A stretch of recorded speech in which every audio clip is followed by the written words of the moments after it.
आप कॉलेज के इस डिजिटल प्लेटफॉर्म पर पुनः आपका स्वागत है।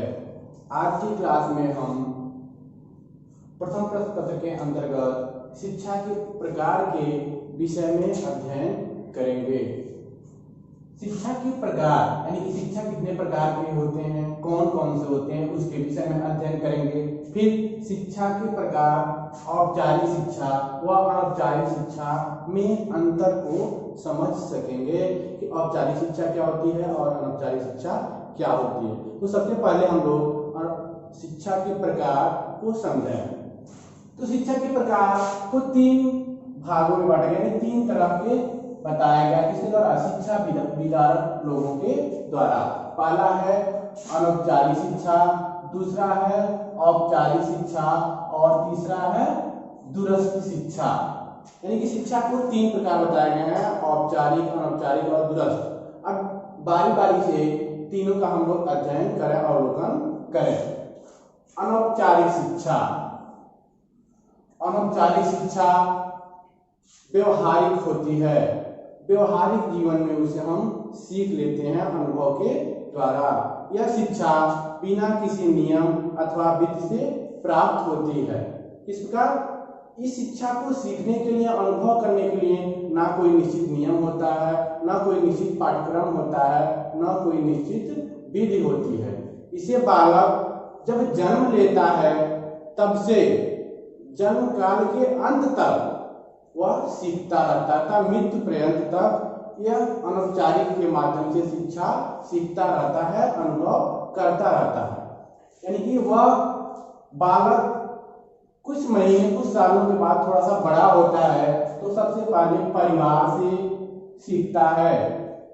माँ के बच्चा जब जन्म लेता है तो सबसे पहले माँ की गोद में जाता है। उस अनुभव को, गोद में जाने का जो एहसास उसे होता है, उसे अनुभव करता है, वो भी अनौपचारिक शिक्षा के अंतर्गत आएगा।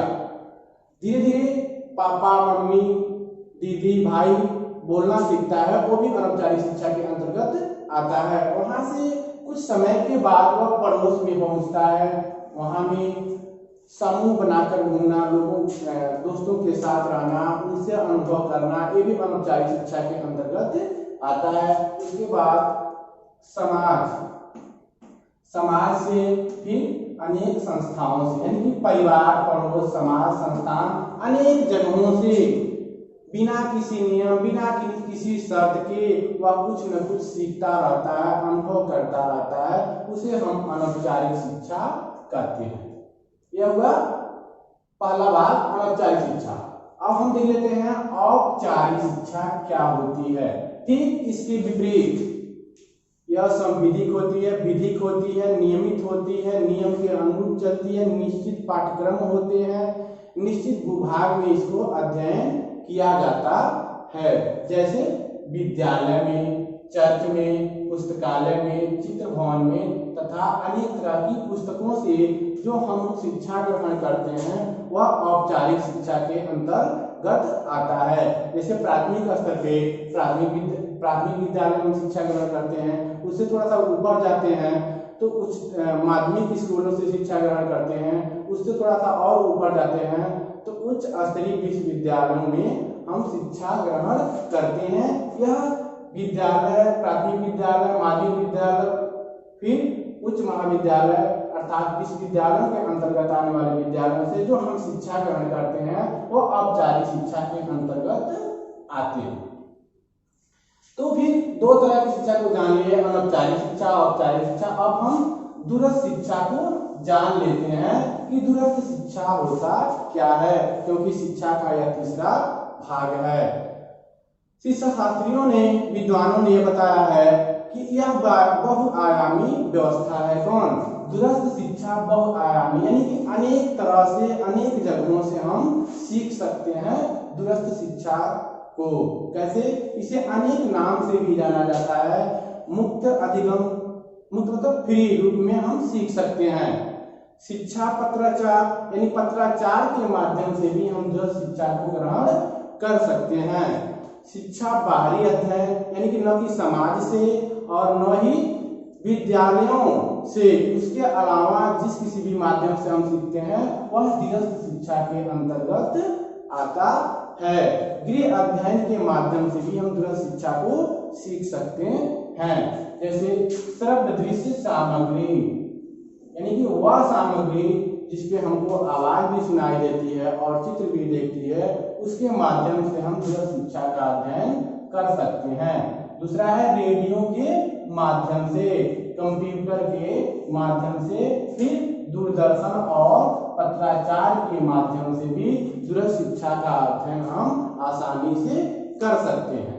यह शिक्षा अधिक से अधिक व्यवसायिक तथा स्वतंत्र रूप में रोजगार परक होती है। इसे विद्यार्थी अपनी योग्यता अनुसार तथा आवश्यकता के अनुसार पाठ्यक्रम का चयन करता है, फिर वह अध्ययन करता है, जिससे वह समाज में उच्च स्थान प्राप्त करता है। साथ साथ उसके आय में वृद्धि होती है और अपने उत्तरदायित्वों का निर्वहन कर लेता है। इसके माध्यम से दूरस्थ शिक्षा के माध्यम से ये सारे काम आसानी से कर लेता है। उसका समय का भी बचत हो जाता है और फिर समाज में अच्छा स्थान भी प्राप्त कर लेता है। साथ साथ उसके आय में भी वृद्धि होती है और उसके प्रति उसका जो जिम्मेदारी होती है, उत्तरदायित्व होती है, वह दूरस्थ शिक्षा के माध्यम से उस उत्तरदायित्व को आसानी से निर्वहन कर लेता है।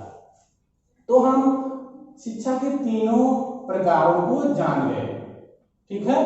तो यह शिक्षा के तीन प्रकार हैं, इनको हम अच्छे से समझ लें। अब हम आगे इसमें से दो शिक्षा, अनौपचारिक शिक्षा और औपचारिक शिक्षा में क्या अंतर है उसके विषय में जान लेते हैं, तब हमको शिक्षा के प्रकार को और अच्छे से समझ में आ जाएगा। इसमें पहला है औपचारिक का उद्देश्य सामान्य तथा आदर्शात्मक है। क्या है?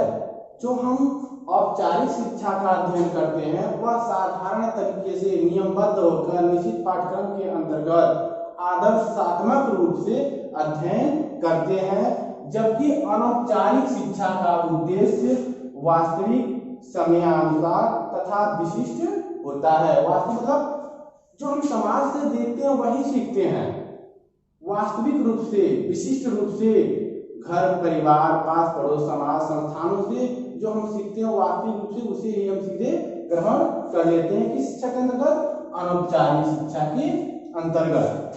दूसरा पॉइंट है अनौपचारिक शिक्षा औपचारिक शिक्षा सामाजिक जीवन की आवश्यकताओं, मान्यताओं, आदर्शों तथा आवश्यकताओं की प्रतीक है। यानी कि अनौपचारिक शिक्षा समाज के हिसाब से, जीवन के हिसाब से, समाज के डिमांड मांग के अनुसार पाठ्यक्रम तैयार किए जाते हैं, फिर हम शिक्षा ग्रहण करते हैं। ठीक इसके विपरीत अनौपचारिक शिक्षा जो है वो उसका उद्देश्य व्यक्ति निहित, क्या है? व्यक्ति निहित, इस व्यक्ति की समाज में अगर लोग रहते हैं तो उस समाज से वह व्यक्ति को किस चीज में क्या आवश्यकता है उसे ही सिर्फ अपने जीवन में उतारता है, सीखता है। आवश्यकताओं, समस्याओं की जानकारी तथा समाधान है। यानी कि अनौपचारिक शिक्षा के माध्यम से उसकी क्या आवश्यकता है, उसकी क्या समस्या है, उसका आसानी से समाधान कर लेता है। इसका तीसरा पॉइंट है अनौपचारिक शिक्षा का क्षेत्र क्या है? व्यापक है, विस्तृत है। इस औपचारिक शिक्षा का क्षेत्र क्या है? विस्तृत है, नियंत्रित है, क्रमिक है, जबकि अनौपचारिक शिक्षा का क्षेत्र व्यापक न होकर सीमित है और नियंत्रित नहीं है, स्वतंत्र है, फ्री है। चौथा पॉइंट है कि औपचारिक शिक्षा वर्तमान, भविष्य, अतीत जीवन की तैयारी है। यानी कि औपचारिक शिक्षा के माध्यम से हम अपने भूत यानी बीते हुए समय, जो समय चल रहा वर्तमान और आने वाले समय के बारे में तैयारी कर लेते हैं, जीवन के बारे में तैयारी कर लेते हैं औपचारिक शिक्षा के माध्यम से। जबकि अनौपचारिक शिक्षा के माध्यम से सिर्फ हम अपने वर्तमान जीवन के बारे में अधिक बल देते हैं। प्रेजेंट टाइम में जो हमारे समय में चल रहा होता है उसके बारे में सिर्फ हम अध्ययन करते हैं। लास्ट पॉइंट पांचवा जो अंतर है, औपचारिक शिक्षा का क्षेत्र व्यापक, पाठ्यक्रम बहुउद्देशीय एवं जीवन से संबद्ध है। यानी कि जो औपचारिक शिक्षा है यह व्यापक तो है ही, क्योंकि पहले बताया है, साथ में इसके लिए निश्चित पाठ्यक्रम होता है और बहुत सारे उद्देश्य इसके माध्यम से, बहुत सारे द्वार खुलते हैं। किसके माध्यम से? औपचारिक शिक्षा के माध्यम से। फिर अनौपचारिक शिक्षा के पाठ्यक्रम सीमित तथा सामाजिक वातावरण होते हैं, यानी कि औपचारिक शिक्षा के पाठ्यक्रम ही नहीं होते हैं, वह समाज और वातावरण के अनुसार ही और उससे जो अनुभव करता है वही उसके लिए पाठ्यक्रम होता है। तो ठीक है दोस्तों, आज हम लोग शिक्षा के प्रकार और औपचारिक शिक्षा और अनौपचारिक शिक्षा के विषय में जो अंतर है उसके विषय में हम लोग अध्ययन किए हैं। यहीं पे हम अपनी क्लास को समाप्त कर रहे हैं। नेक्स्ट क्लास में आपको फिर हम मिलेंगे, तब तक के लिए धन्यवाद।